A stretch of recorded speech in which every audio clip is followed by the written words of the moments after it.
பிள்ளைகள் பள்ளிக்கூடம் போயிட்டு வாரீங்களா? ஓமாமா, பள்ளிக்கூடத்தில் என்ன படிச்சீங்கள்? நாங்கள் இன்றைக்கு கணித பாடமும் விஞ்ஞான பாடமும் படித்த நாளைக்கு தமிழ் படிக்க போறோம். நாட்டார் பாடல்கள் பற்றி படிக்க போறோம் என்று உங்களுடைய ஆசிரியர் சொன்னவர். அப்படியா? நல்லது பிள்ளையாள். நீங்கள் நாட்டார் பாடல்கள் பற்றி அறிந்திருக்கிறீர்களா? இல்லை மாமா, உங்களுக்கு தெரியுமா? உங்களுக்கு சொல்லித்தாருங்களா? ஆமாம், சொல்லித்தாரு. நாட்டார் பாடல்கள் என்பது நாட்டுப்புற மக்களால் பாடப்பட்டு வருகின்ற பாடல்கள். இவை செவி வழியாக கேட்டு வாய்வழியாக பாடப்பட்டு வருகின்றன. பிள்ளைகள், நாட்டார் பாடல்கள் மக்களின் வாழ்க்கையில் பிறப்பில் இருந்து இருப்பவரையும் நிகழ்கின்ற நிகழ்வுகளில் பாடப்படுகின்றன. மாமா, எந்த நிகழ்வில் பாடுவார்கள்? அதுவா, உதாரணமாக தொழில் செய்யும் போது, பிள்ளைகளை நித்திரையாக்கும் போதும், நெல் அறுவடை செய்யும் போதும், இறப்பின் போதும் பல நாட்டார் பாடல்கள் பாடுவார்கள். மாமா, உங்களுக்கு நாட்டார் பாடல் ஒன்று சொல்லுவீங்களா? ஆமாம், தாலாட்டு பாடல் ஒன்று கேளுங்கள். இந்த பாடல் குழந்தைகளை நித்திரையாக்கும் போதும் பாடப்படும். கேளுங்கள்.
குழந்தை தாலாட்டு பாடலை பாடி உறங்க விட்டது.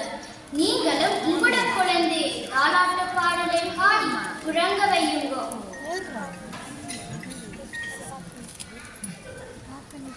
எச்சரிக்கையாக இருக்கிறது. இந்த பாடலை கேட்கும் போது எனக்கு நித்திரையாக வருகிறது. அப்படியா? நித்திரை கொள்ள வேண்டாம். இப்ப ஒரு பாட்டு ஒன்று கேளுங்கள். ஓமாமா, கேட்போம்.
வயல உழுது நெல் விதைக்கும் போதும் பாடப்படும். இதைவிட கடலில் மீன் பிடிக்க செல்லும் போது அலையாடிக்கும் சுழி வரும் என்ற பயம் மீனவர்களுக்கு இருக்கும். இதனால் மீன் பிடிக்க செல்பவர்கள் பயமில்லாமல் இருப்பதற்கு பாட்டு பாடுவார்கள். இந்த பாடல் கடல் பாட்டு என்று கூறுவார்கள். இதை கேளுங்கள்.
பாடுவதால் பயமில்லாமல் மகிழ்ச்சியாக மீன் பிடிக்கிறார்கள்.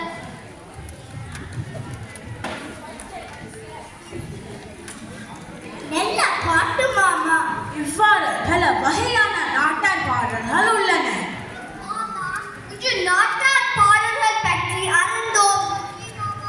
நாங்கள் நாளைக்கு போய் ஆசிரியருக்கு சொல்லுவோம். நன்றி மாமா, போய்த்து வாரோம். சரி பிள்ளைகள், போய்ட்டு வாங்க.